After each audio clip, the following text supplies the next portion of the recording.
pas besoin d'être un pro pour reproduire ce smoky, on le fait ensemble étape par étape. Je commence avec un crayon marron que je mets sur toute ma paupière. Quand j'ouvre le regard, je m'arrête ici. Ensuite, je prends un petit pinceau fluffy et tu vois, je vais venir dégrader la matière. À savoir que ça n'a pas besoin d'être précis, le but c'est de colorier un petit peu ta paupière mobile pour lui donner de l'intensité.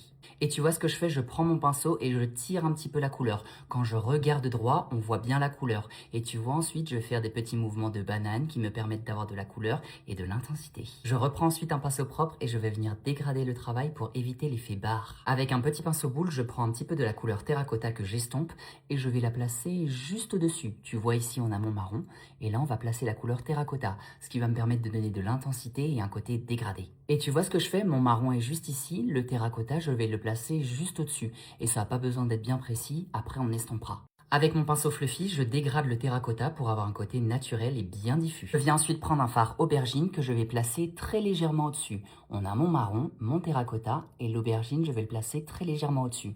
Et tu vois ce que je fais? Des petits mouvements de balayette qui vont permettre de dégrader le fard et d'avoir un côté bien fumé. Et si je souhaite, je peux positionner mon pinceau à la fin de mon œil et le tirer pour donner un effet fumé. Avec un petit pinceau précis, je prends un tout petit peu de noir que je vais appliquer juste au niveau de mon ras de cils. Ça va me permettre de donner de la dimension et de la profondeur. Et tu vois ce que je fais, je regarde bien droit et je place un tout petit peu de fard à la fin de mon œil. Je reviens ensuite avec le pinceau du début pour redégrader le tout.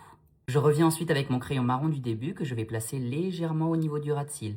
Et tu vois, je m'arrête très légèrement ici. Et à l'aide de mon pinceau précision, je dégrade le tout. Il me reste un petit peu de marron sur mon pinceau, je vais suivre mon ras de cils et me créer un liner assez délicat. Juste comme ça. Bien sûr, je n'oublie pas de le connecter au ras de cils supérieur. Et avec un coton-tige et du démaquillant, je prends le coton-tige et tu vois mon liner et je vais le placer juste en dessous pour avoir un effet bien propre. N'oublie pas ensuite de camoufler la petite rougeur avec un pinceau précision et un petit peu d'anti-cerne. N'oublie pas bien sûr le crayon noir que tu vas mettre dans la muqueuse du bas et également la muqueuse du haut. A l'aide de mon pinceau et du fard terracotta du début, je le secoue et j'en place très délicatement au niveau de mon ras de cils inférieur pour me donner le côté fumé. N'oublie pas de nettoyer ton travail avec un fard beige que tu vas appliquer en dessous de ton arcade sourcilière, légèrement au niveau du coin interne et très légèrement en dessous de ton œil. Applique ensuite une jolie couche de mascara et si tu veux, tu peux même rajouter des faux cils. J'ai appliqué une petite bande de faux cils et sans oublier les petites paillettes, je prends mon doigt, j'en tapote très délicatement et je vais les tapoter très délicatement sur mon fard à paupières. Ça va me permettre de donner un effet rivière de diamant. Et voilà le smoky réalisé avec des yeux bien étirés.